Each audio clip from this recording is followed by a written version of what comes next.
J'ai montré hier, dans un texte que j'ai mis sur mon site Nofim, N-O-F-I-M, unblog.fr, que la phase équinoxiale était une phase de dégagisme. C'est-à-dire que tous les 7 ans, il y a un dégagisme qui est nécessaire pour ne pas être constamment piégé et plombé par des traditions, des pratiques qui se pérennisent. Alors, jusqu'en 2002, nous avions le septennat en France. Et le septennat était ajusté par hasard depuis la mort de Pompidou en 1974, donc depuis quand même un quart de siècle, sur le cycle Exols de Saturne. Ce qui était extraordinaire. Malheureusement, comme on le sait, à partir de 2002, il avait été décidé qu'à partir de 2002, on entrerait dans un quinquennat. Que d'ailleurs aujourd'hui, beaucoup de gens s'accordent à considérer comme une très mauvaise initiative. Mais enfin, pour les astrologues, c'est encore plus pénible, quelque part. Parce que le septennat donnait du sens au cycle astrologique de 7 ans.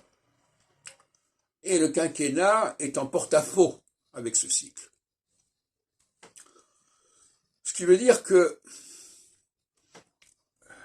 ça rend la tâche de l'astrologue, en tout cas dans mon sens à moi, extrêmement pénible et problématique. Je donne un exemple assez flagrant. En 2012, nous entrions dans une phase équinoxiale, ce qui a conduit à un dégagisme à l'encontre de Nicolas Sarkozy. Très bien. Mais en 2017, nous étions toujours en phase équinoxiale, et donc l'alternance équinoxe-solstice n'a pas pu se produire. Et il y a eu un dégagisme à l'encontre de François Hollande. D'où l'arrivée d'Emmanuel Macron. Et actuellement, c'est encore pire.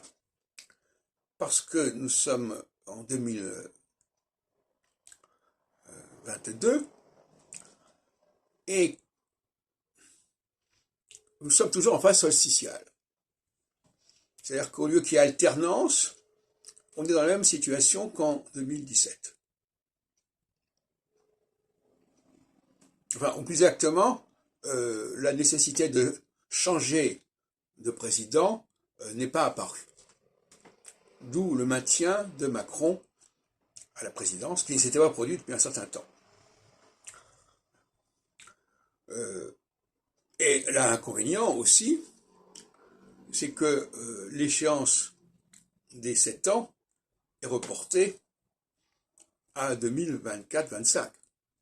C'est-à-dire en plein milieu du nouveau mandat de Macron. Et ça fait désordre, bien évidemment. Puisque ça veut dire qu'il y aura un besoin de dégagisme, comme en 68 par exemple, ou comme en 81, mais là, ça va se produire, en 68 déjà c'était le cas, en 68 ça s'était produit au milieu du nouveau mandat de De Gaulle, obtenu en 65, d'où une crise de régime, et en 2025-26, il n'y a pas d'élection prévue, et à moins qu'il y ait une dissolution, ce qui serait d'ailleurs peut-être la meilleure solution. Et à ce moment-là, on risque d'avoir un nouveau mai 68, si on peut dire. 60 ans à peu près après celui 60.